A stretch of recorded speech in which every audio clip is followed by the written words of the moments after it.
Welcome back, friends, to another episode of The Adventures of Abernathy Franklin.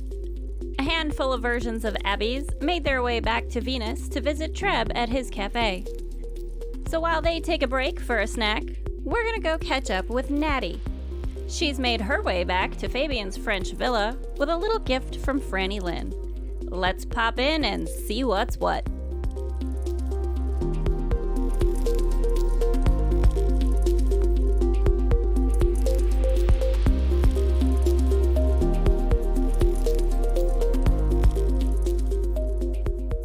Recall entirely how it was that I managed to find my way solo back to Fabian's French villa, but I was certainly there, once again, to sleep one off.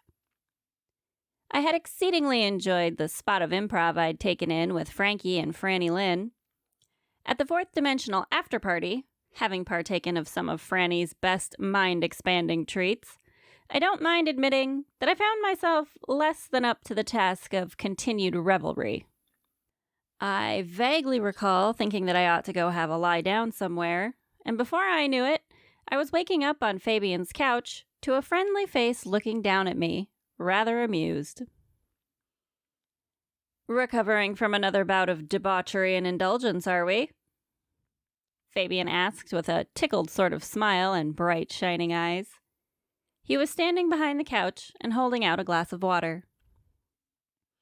"You know me," I replied groggily.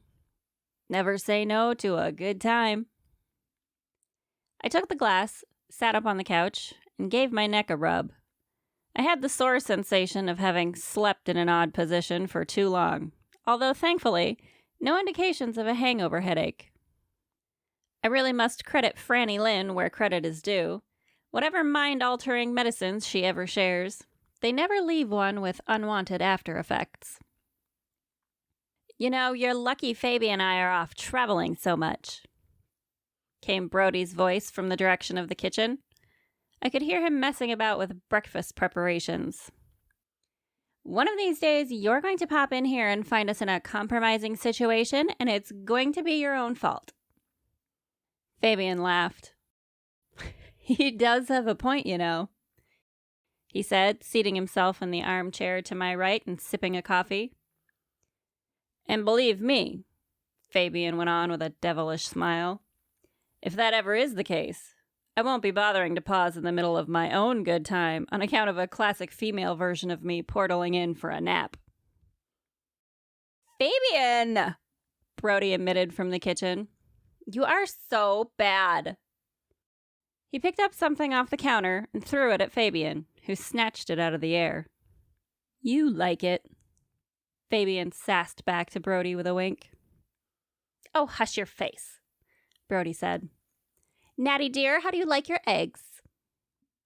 "I would love them over easy, thank you, Chef Brody," I said warmly, shifting to a sideways position on the couch, the better to converse with both my hosts. "What is that?" I looked at Fabian and pointed at the small plastic ball with flashing lights that Brody had thrown at him. "One of our little ghost hunting toys," Fabian answered. "Well, actually, they're meant to be toys for cats, but paranormal investigators use them as makeshift motion sensors, too. Small and light so a spirit can move it easily, lights up so you can see if it's been disturbed." He lobbed the object in my direction playfully, and I turned my head instinctively to dodge it. I managed to catch the thing in both hands without looking, but the sudden movement of my head made my sore neck twinge. "Ah!" I breathed in discomfort. "I'm not up to sports yet this morning, thank you." I pitched the toy back at Fabian, and he caught it deftly in one hand while simultaneously sipping his coffee. Despite very definitely being a version of Abernathy Franklin, Fabian does not much resemble other Abernathys. For one thing, he's roughly a foot taller than most of us.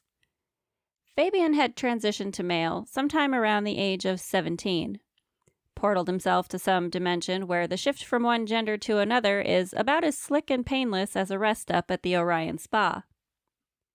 It's impolite to pry, so to date I never have, but I have often wondered if, at that same interstellar transformational facility, Fabian had not also selected additional changes or augmentations of facial and other features.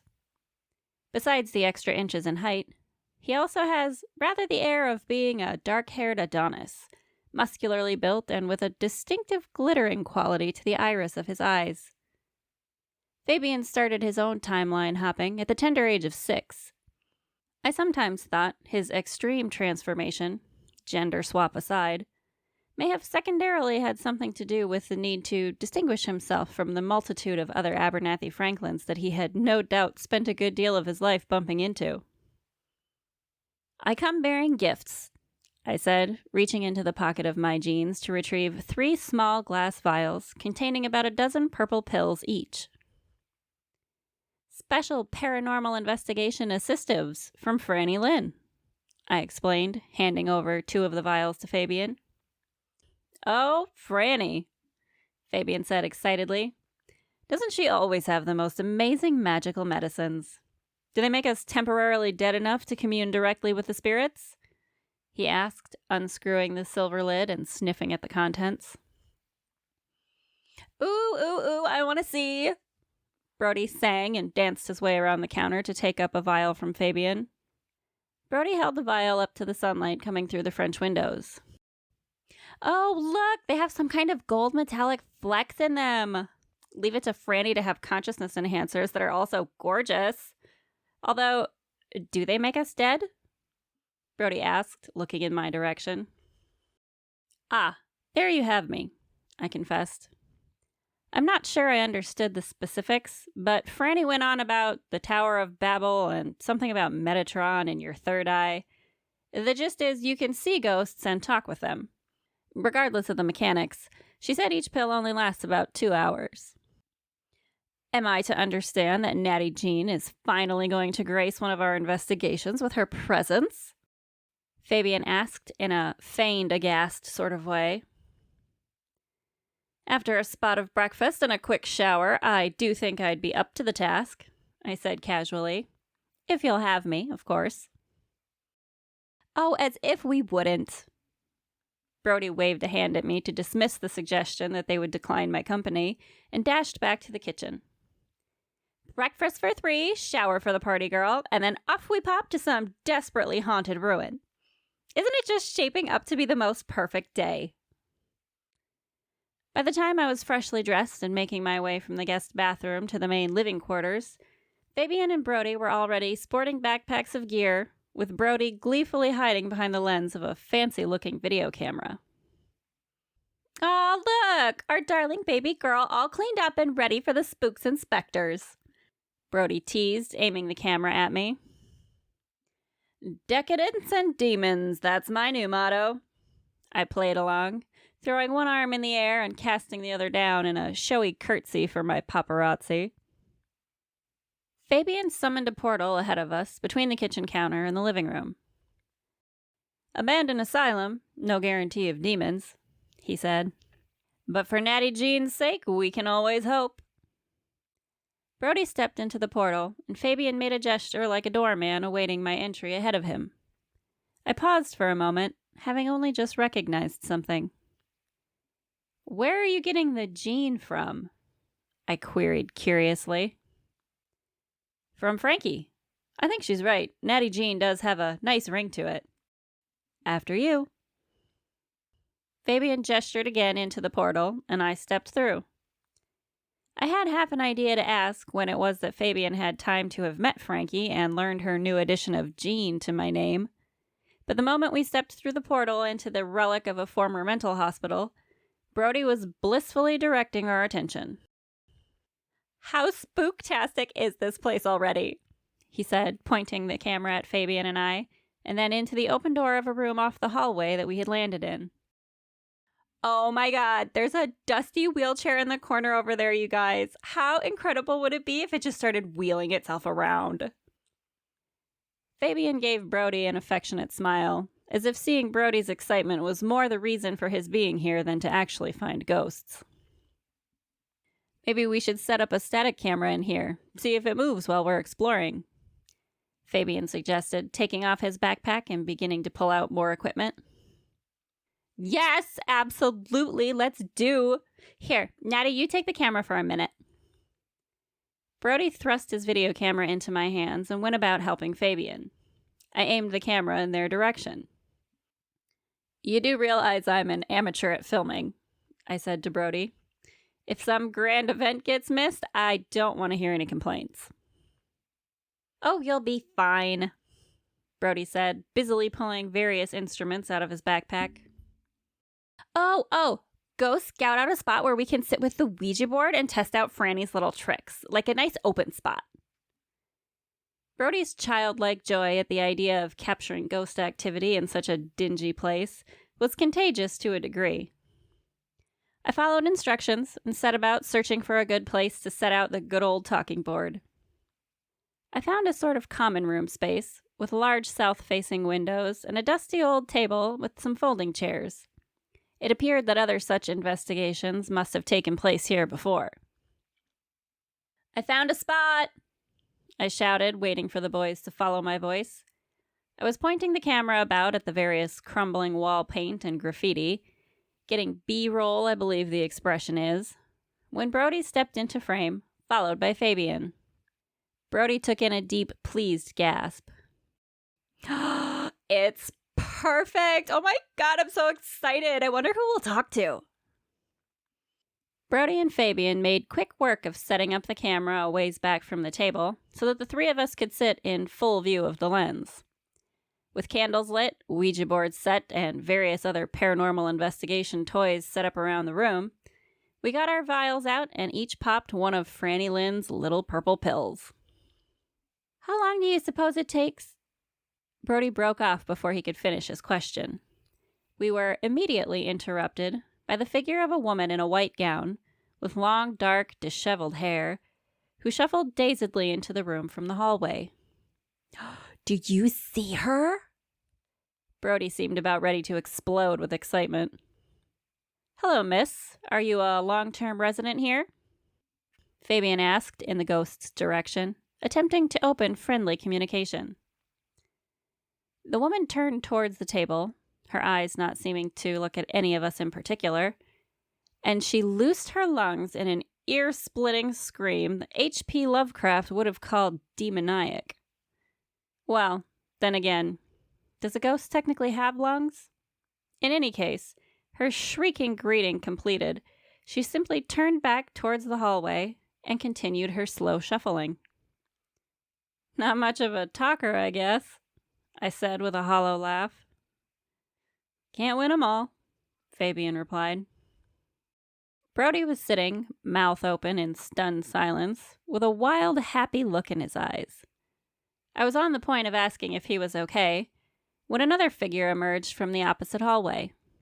This one was dressed in a tidy black suit with a white shirt and tie. He spotted our cozy table and gave an exasperated eye roll. Ugh, another one of these ghastly ghost hunting gangs, he said, stuffing his hands into his pockets. The man looked directly at us and bent forward at the waist a bit, and raised his voice as if he expected that we could not hear or see him. That one there can't spell worth a damn, I'm afraid, he shouted. So you've brought that board for nothing. Then he stood up straight and lowered his voice as if he were talking to himself. You won't catch me shoving a planchette around, trying to have a decent conversation one blasted letter at a time. Fabian giggled and nodded. I can see how that would become tiresome pretty quickly, and probably people always breaking up the letters into the wrong words. The man in the sharp suit started visibly, only just realizing that we were all looking directly at him. Well, I'll be dashed. Can you see me? He asked. And hear you very clearly, I replied. Nice suit. Where are you off to? The man looked down at himself and removed one hand from a pocket to smooth the front of his tie. Oh, this? He responded. Yes, I do pride myself for having had the sense to die in formal dinnerwear. I mean to say, dragging about the spectral afterlife in pajamas and stockings would be rather embarrassing for a man of my caliber. Fine for the poor souls who dragged around shrieking to the heavens in life, but not what I would have preferred for myself. Have a seat, friend. What's your name?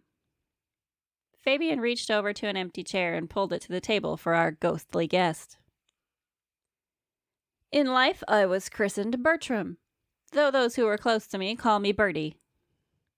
The man seated himself in the chair offered by Fabian and sat down, smoothing out his suit again. Oh my God, Bertie burst out, finally emerging from his trance. You are a real ghost. Like, you died and, you're dead and everything. Yes, quite, Bertie replied. Incidentally, this notion of you and your ghost-detecting brood that most of us do not recognize we are dead, it's perfectly incorrect. Rather, a lot of us are intentionally remaining behind a while. What about your screaming friend? I asked. Bertie made a sympathetic face. Ah, yes.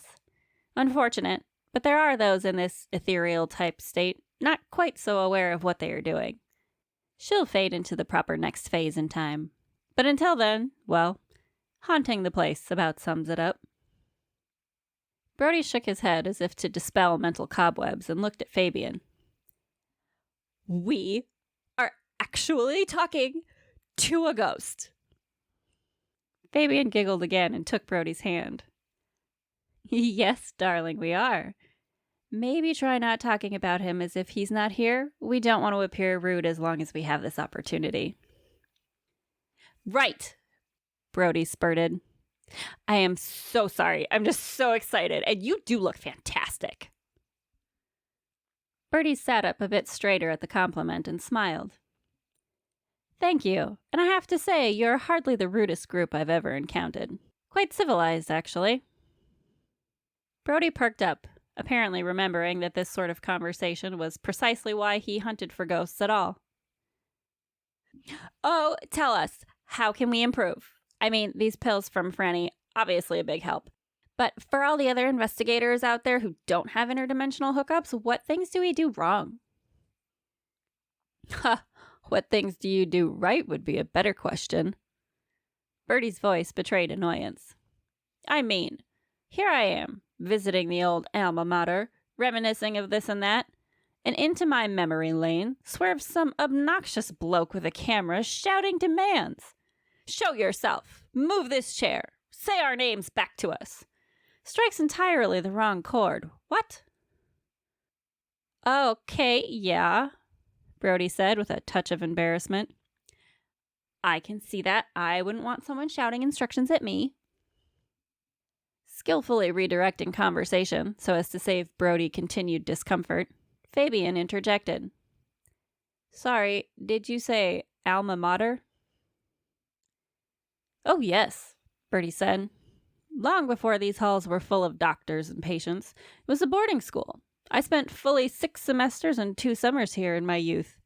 Shame they turned the rugby pitch into a parking lot. But that's progress for you, I suppose. Not any sort of expert purveyor of the paranormal myself, I was nonetheless sparked to learn more about ghostly existence. Wait, you were here in youth? But not when you died. So you're not stuck wandering in the place where you died? Not at all, Bertie stated. Those of us who consciously choose to remain behind can flit about as we please. It's the main reason to hang about. I've been to the Mariana Trench, the top of Mount Everest, explored the sunken ruins of Atlantis. There's quite a lot you can see in non-corporeal form, with far more ease than when still bound to the flesh suit. Atlantis is real? Brodie's eyes got wide, and he waved his hands in the air, evidently overjoyed with the new adventures of investigation he was beginning to see available to him with this new information. Not to mention 11 more purple pills from Franki to utilize at a later date. I have so many questions. Fabian's normally dazzling eyes flashed even brighter, and a thoughtful half-smirk played upon his handsome features. You know, with all the questions Brody darling has, this conversation could easily go well into the night. Fabian shook his glass vial of purple pills from Franny thoughtfully. This might be more comfortable back at the villa. That is, if Bertie would be willing to experiment with stepping through a portal. Do portals work for ghosts too? I asked, intrigued. I can't say as I've made the attempt before, but I would be thrilled to find out, Fabian replied, giving Bertie an impish grin. I haven't the foggiest idea what a portal is, Bertie said, perhaps a bit intrigued himself. But, having been to the depths of the ocean without damage to self or my ghostly dinner jacket, I don't see any harm in accompanying you to this villa you speak of. Will there be coffee? Obviously, I can't drink it, but the smell still comes to me now and then in its presence. I do up a fabulous Turkish coffee, and I would absolutely be happy to make you your own.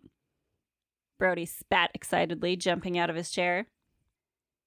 In a graceful, fluid motion, Fabian stood up from his chair and waved a hand to summon a portal back to the villa. Brody excitedly popped through as Bertie rose and made his way towards the glowing light. Skin off your nose, Bertie said, and made a cheers gesture as if toasting Fabian before attempting his entry into the portal. Then, in he stepped. Nearly immediately, Brody's head popped back through the portal. He made it, and he loves what we've done with the place. And then Brody was gone. Fabian looked in my direction, and I caught that electric flash to his already sparkling eyes, as if he were highly pleased with the results of his experiment. He then made that sophisticated doorman holding the door pose, inviting me to enter the portal ahead of him. What about all of your equipment? I asked, indicating to the camera setup and still burning candles. Ah, Fabian nodded. He glided to the table and blew out the candles. We can come back for the equipment. And if we get too caught up in our interview with Bertie, we can always call in G-Sam to pack up the leftovers and bring them to the villa for us. He took up his post as portal doorman once more.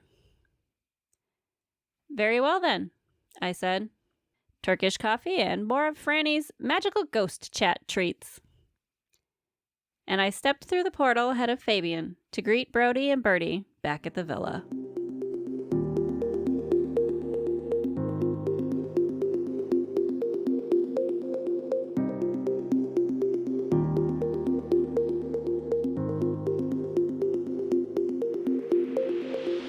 Hello again, friends.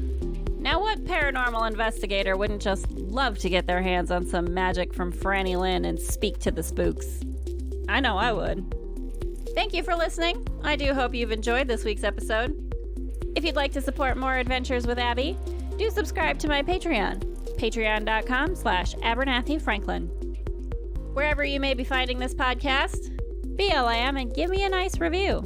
Subscribe and share with your friends. Don't forget, you can get some fun merch at my website, wheresbyfranki.com. And check out all my other fun nonsense. Links in the description. Until next time, as always, much love to you, my earthbound and cosmic friends. Wherever you are out there, I hope you're doing well.